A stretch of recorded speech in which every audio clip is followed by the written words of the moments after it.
Hello student, कैसे हैं आप सब। एक बार पुनः आप सभी का आपके अपने चैनल शिव कोचिंग क्लासेस पर स्वागत है।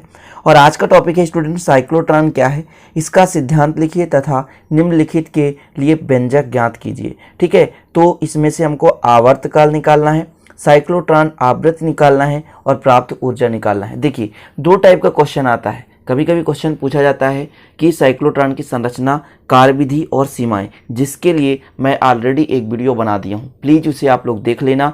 ठीक है, जिसमें से मैंने पूरा संरचना और कार्यविधि पूरा सिस्टमेटिक ढंग से बताया है, जो कि आपको प्लेलिस्ट में क्रम से वीडियो मिल जाएगा। प्लीज़ उसे देख ही लेना मेरे भाई, तभी ये समझ में आएगा। आज का मेन टॉपिक है साइक्लोट्रॉन का आवर्तकाल निकालेंगे, साइक्लोट्रॉन की आवृत्ति निकालेंगे और इससे ऊर्जा कैसे प्राप्त होती है ये चीज़ निकालेंगे। ठीक है, तो तीन चीज़ें मेन टॉपिक है। तो चलिए आज का है ना वीडियो शुरू करते हैं। इसके लिए आपको ये डायग्राम बनाना पड़ेगा। ठीक है, तो थोड़ा सा आपसे साइक्लोट्रॉन का कुछ भी टॉपिक पूछा जाए तो साइक्लोट्रॉन की परिभाषा आप जरूर याद कर लें कि साइक्लोट्रॉन एक ऐसी युक्ति है जिसकी सहायता से हम धनावेशित कण जैसे प्रोटॉन, अल्फा कण या ड्यूट्रॉन आदि को त्वरित करने में करते हैं। मतलब साइक्लोट्रॉन एक ऐसी युक्ति है जिसकी सहायता से हम कोई भी धनावेशित कण है उसे हम त्वरित कर सकते हैं। और इसे कैसे त्वरित करते हैं तो प्लीज़ उसे देख ही लेना। अब यहाँ पर मैं केवल आपको पूरा थ्योरी पोजीशन में आवर्तकाल, साइक्लोट्रॉन की आवृत्ति और प्राप्त ऊर्जा ये निकालना सिखाऊंगा। तो सबसे पहले स्टूडेंट हम क्या करेंगे, इसके सिद्धांत को समझेंगे। होता क्या है कि जैसे कि मान लीजिए यहाँ पे थोड़ा समझ लीजिए, D1 और D2 आपके पास यहाँ पर दो डीज हैं, है ना, इसके बीच धनावेशित कण रखते हैं। और इसके बाद हम इसमें क्या देखते हैं कि ये जो उच्च आवृत्ति का दोलन है, इसके कारण इस पे आवृत्ति मतलब यहाँ पर जो धनावेशित कण है ना, D1 पे प्रवेश करता है, फिर अर्धवृत्त के रूप में गति करते हुए फिर D2 प्रवेश करता है और बार बार यही प्रगति होता रहता है, जिससे ये त्वरित हो जाता है। इसके बाद इसको खिड़की से प्राप्त करके लक्ष्य में हम क्या करते हैं, प्राप्त कर लेते हैं, लक्ष्य में हम इसको आरोपित कर देते हैं। तो ये अपना थोड़ा सा कुछ संरचना कार्यविधि था। इसमें सिद्धांत में होता है क्या है कि जब हम कोई भी धनावेशित कण को चुंबकीय क्षेत्र जैसे N और S, यहाँ पर देखें N और S यानी प्रबल चुंबकीय क्षेत्र में उच्च आवृत्ति के विद्युत क्षेत्र में बार बार गति कराई जाती है, तो ये क्या हो जाता है, त्वरित हो जाता है और अत्यधिक ऊर्जा प्राप्त कर लेता है। यही मुख्य रूप से इसका सिद्धांत है कि जब इसको हम बार बार क्या करते हैं, प्रबल चुंबकीय क्षेत्र में, है ना, विद्युत क्षेत्र में क्या करते हैं, देखिए प्रबल चुंबकीय क्षेत्र भी है और ये उच्च आवृत्ति का दोलित मतलब विद्युत क्षेत्र भी वहाँ उत्पन्न होता है। तो विद्युत क्षेत्र के में हम क्या करते हैं, बार बार इसको गति कराते हैं, तो इसमें क्या होता है, त्वरित उत्पन्न हो जाता है, यानी यह जो कण है त्वरित हो जाता है और अत्यधिक मात्रा में ऊर्जा प्राप्त कर लेता है। ये इसका मुख्य सिद्धांत है। अब सिद्धांत को कुछ और थोड़ा डिटेल से लिखना है और इसके बाद इसका गणितीय व्याख्या करना है। तो आपको ये चीज़ लिख लेना, जो मैंने बोला था वही चीज़ यहाँ पर स्टूडेंट। साइक्लोट्रॉन इस तथ्य पर आधारित है कि जब एक आवेशित कण एक समान चुंबकीय क्षेत्र में लंबवत गति करता है तथा विद्युत क्षेत्र द्वारा लगातार त्वरित होता है, तो वह बढ़ती हुई त्रिज्या के सर्पिलाकार पथ का अनुसरण करता है तथा उसकी चाल लगातार बढ़ती चली जाती है। मैंने बताया ना कि यहाँ पर जो डीज है, डीज के बीच जो रिक्त स्थान है, यहाँ पर स्टूडेंट क्या करते हैं कि आवेशित कण को रखते हैं और इस आवेशित कण को अपन उच्च आवृत्ति दोलित्र के प्रभाव से बार बार हम इसे गति कराते हैं और जैसे जैसे गति करता जाता है तो वेग बढ़ता जाता है और ये त्वरित होता जाता है। वेग आप लोगों को पता है दोस्त स्टूडेंट की वेग बढ़ेगा तो त्वरण ऑलरेडी बढ़ेगा, क्योंकि वेग में परिवर्तन की दर को त्वरण कहते हैं। और जैसे जैसे वो त्वरित होता है ना, जैसे जैसे समय बढ़ता जाता है तो त्वरित होता जाता है और उसका जो आवेश का मान है उसका बढ़ता जाता है, वो मान जो है उसका बढ़ता जाता है। इस प्रकार से ये इसका सिद्धांत है। क्लियर है ना। तो इसे आप लोग स्क्रीनशॉट ले लें और लिख लें कि साइक्लोट्रॉन किस तथ्य पर आधारित है कि एक आवेशित कण है, इसे एक समान चुंबकीय क्षेत्र की लंबवत गति कराते हैं और विद्युत क्षेत्र के कारण इसे लगातार क्या करते हैं, त्वरित करते हैं, तो इसकी ऊर्जा क्या हो जाती है, बढ़ जाती है। सर्पिलाकार पथ का अनुसरण करता है। सर्पिलाकार मतलब जैसे आप लोगों ने देखा होगा अंडा की आकृति, सर्पिलाकार, ठीक है ना, दीर्घवृत्त जिसे कहते हैं, तो सर्पिलाकार आकृति होती है। अब इसके आगे गणितीय व्याख्या करेंगे कि जैसे मान के चलते हैं स्टूडेंट, एक आपके पास धनावेशित कण है ना, वो चुंबकीय क्षेत्र की लंबवत गति करता है, तो लॉरेंज बल एक लगेगा, F बराबर Q V V sine theta होता है। लॉरेंज बल क्या लगता है, F बराबर Q V V sine theta. तो चूंकि लंबवत है, धनावेशित जो कण है वो चुंबकीय क्षेत्र के क्या है, लंबवत गति करता है, इसलिए थीटा कितना डिग्री होगा, 90 डिग्री होगा। तो चलिए इसके आगे लिख लेते हैं तो यहाँ पर लिखना है कि माना एक धनावेशित कण है जैसे प्रोटॉन है, चुंबकीय क्षेत्र के लंबवत गति करता है, तो उस पर लगने वाला बल, जो लगने वाला बल होगा स्टूडेंट वो लॉरेंज बल के बराबर होगा, क्योंकि चुंबकीय क्षेत्र पर जब कोई कण वृत्तीय मार्ग पर गति करता है या आवेश कोई वृत्तीय मार्ग पर गति करता है या दीर्घवृत्तीय मार्ग पर या सर्पिलाकार, तो स्टूडेंट उस पर एक बल कार्य करता है जिसे कहते हैं लॉरेंज बल कहते हैं। तो यहाँ पर F इक्वल कितना हो जाएगा, ध्यान दीजिएगा। F इक्वल मैं कहूँ तो आप आराम से कह सकते हैं Q आवेश है, वेग V है और B चुंबकीय क्षेत्र है, साइन थीटा, तो थीटा का मान 90 डिग्री, क्योंकि लंबवत गति करता है। अब चूंकि में आप यहाँ पर कह सकते हैं कि साइन 90 का मान कितना होता है, साइन 90 का मान 1 होता है, साइन 90 का मान कितना होता है, 1 होता है। तो यहाँ पर वैल्यू पुट कर दें, F बराबर Q V V, 90 का मान 1 होता है तो आगे लिखने की जरूरत है ही नहीं, है ना। क्यू भी आपका साइन थीटा, थीटा की जगह 90 डिग्री कर दिए और साइन 90 का मान कितना हो गया, 1 हो गया। अब स्टूडेंट ध्यान रखिएगा, कोई भी जैसे आपके पास आवेशित कण है वो जब वृत्तीय मार्ग पर गति करेगा तो उस पर एक बल अंदर की ओर लगता है जिसे कहते हैं केंद्रीय बल, यानी अभिकेंद्रीय बल।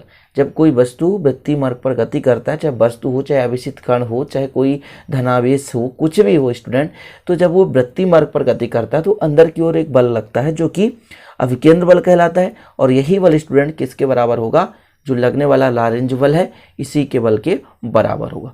तो मान के चलते हैं r त्रिज्या है ना, और अभिकेंद्रीय बल कितना है, mv²/r है।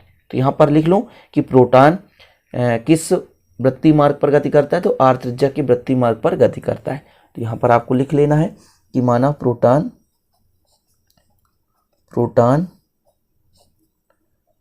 के मार्ग की त्रिज्या कितनी है, त्रिज्या r है, ठीक है।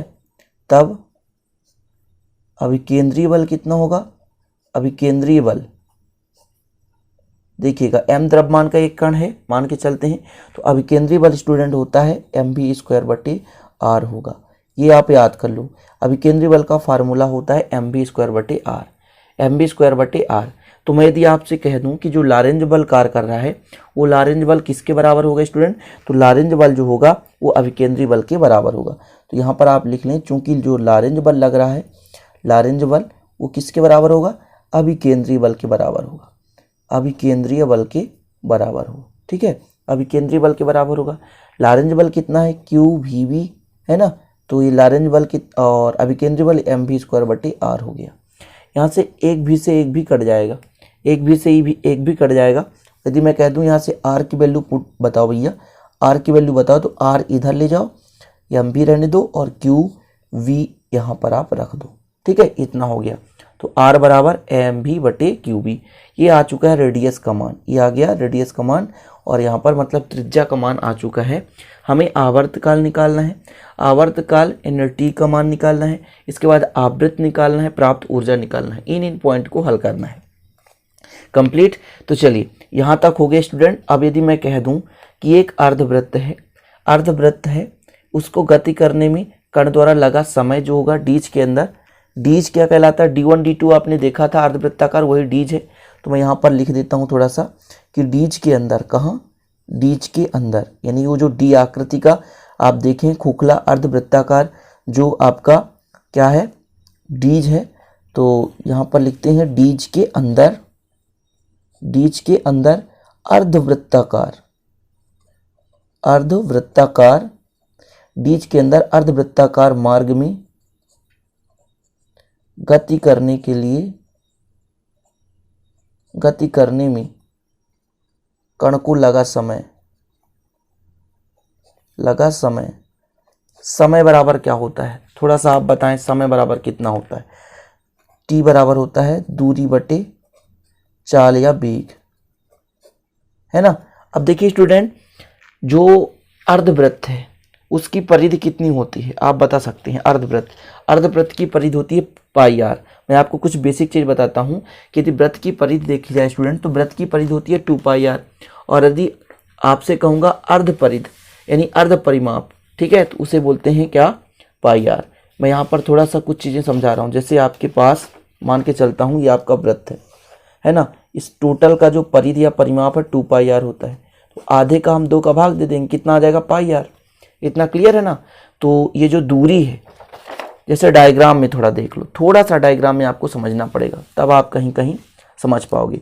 यहाँ पे ये डीज है और ये अर्धवृत्त की भांति है, तो यहाँ से यहाँ तक जो दूरी होगी पाई आर के बराबर, क्योंकि इसका हमने जो रेडियस माना है वो रेडियस मान के चला है आर। कितना रेडियस माना है आर, तो यहाँ से यहाँ तक जो दूरी है वो कितना होगी स्टूडेंट, तो दूरी कितना है तो आपके पास, तो आप लोगों को पता है कितना पाई आर। पाई आर कहाँ से आ गया, क्योंकि अर्धवृत्त है, अर्धवृत्त के कारण इसका जो परिधि है वो 2 पाई आर अर्थात जो दूरी है पाई आर। तो आप लोगों को ये फार्मूले पे वैल्यू पुट करते हैं कि टी बराबर कितना दूरी बटे वेग, तो दूरी कितना है पाई आर मैंने कर दिया, और वेग कितना है वी, तो यहाँ पर वी कर देता हूँ, ठीक वी कर देता हूँ। आर का मान दे के रखा है, कितना आर का मान देखा, एम बी बटे क्यू वी, एम बी बटे क्यू वी है ना, क्यू वी, और वी पहले से है तो वी से वी कट गया, तो टोटल एक्चुअल वैल्यू कितना आ गया, एम पाई बटे क्यू वी। ये किसका मान आ गया भैया, टी का मान आ गया, किसका मान आ गया, टी का मान आ गया। यानी आपके पास जो टाइम है आ गया, कितना आ गया, टी इक्वल आ गया पाई एम बटे क्यू वी। इसको आप समीकरण 2 दे सकते हैं। मतलब जो आपके पास एक कण है या जो आवेश है वो एक डिच के अंदर अर्धवृत्त पर जो गति करता है उस पर कितना समय लगता है, पाई एम बटे क्यू वी। अब स्टूडेंट आपको निकालना है क्या, आवर्तकाल। आवर्तकाल निकालना है। आवर्तकाल क्या कहलाता है, एक बार वृत्ताकार पथ पर गति करने में जो समय लगेगा उसे हम कहेंगे, क्या कहेंगे, आवर्तकाल कहेंगे। लेकिन डीज हमेशा अर्धवृत्त के रूप में है दोनों, तो हम टी हाफ निकालेंगे। क्या निकालेंगे स्टूडेंट, टी हाफ। देखिएगा तो थोड़ा सा लिख लेते हैं। पहला पॉइंट आपका क्या है, तो पहला पॉइंट है आपका आवर्तकाल। अब आपको आवर्तकाल निकालना है। अभी तक आपने इसका व्यंजक निकाला था, आवर्तकाल। आवर्तकाल में क्या लिखना है कि जैसा कि मैंने कहा कि एक वृत्ताकार मार्ग पर, यहाँ पर लिख लेते हैं स्टूडेंट, माना, तो यहाँ पर लिख लेना, माना एक वृत्ताकार मार्ग में गति करने में लगा समय टी है, तो डीज की ध्रुवता टी हाफ, मतलब एक डीज पर समय में परिवर्तित हो जाएगा, है ना, टी हाफ यानी आधे समय पे। तो यहाँ पर थोड़ा सा आपको बताना है कि जो टी हाफ है वो टी के बराबर है, क्योंकि टी भी हमने एक डीज के लिए निकाला था अर्धवृत्त के लिए, और टी हाफ भी आपका आधा आधा के लिए है। तो यहाँ पर जो स्मॉल टी का मान है स्टूडेंट कितना था, पाई एम बटे क्यू बी। यदि मैं कह दूँ कि ये 2 का पक्षांतर कर दूँ, स्मॉल टी बराबर आ जाएगा 2 पाई एम बटे क्यू बी। जी हाँ, इसको आप समीकरण 3 दे दें और स्टूडेंट यही आपका जो है आवर्तकाल का आ गया फार्मूला, है नहीं। आपके पास जो साइक्लोट्रॉन का आवर्तकाल था और जो निकालना था यही आ गया आवर्तकाल। अब साइक्लोट्रॉन की आवृत्ति निकालनी है, ठीक है ना। दूसरा कंडीशन है साइक्लोट्रॉन आवृत्ति। साइक्लोट्रॉन आवृत्ति, आवृत्ति का मतलब क्या होता है कि 1 सेकंड में जितने बार कंपन करता है, या इकाई में जितने बार, इकाई समय में जितने बार कंपन करता है, जो आपका एक धनावेशित कण है वो इकाई समय में जितने बार कंपन करेगा स्टूडेंट, उसे हम उसकी आवृत्ति कहते हैं, और जो कि वो आवर्तकाल का व्युत्क्रम होता है। तो आप यहाँ पर निकाल दीजिए, जो आवृत्ति होता है स्टूडेंट, जो यू होता है, इसे अनुनादी आवृत्ति भी कहते हैं, वो आवर्तकाल का व्युत्क्रम होता है 1/t।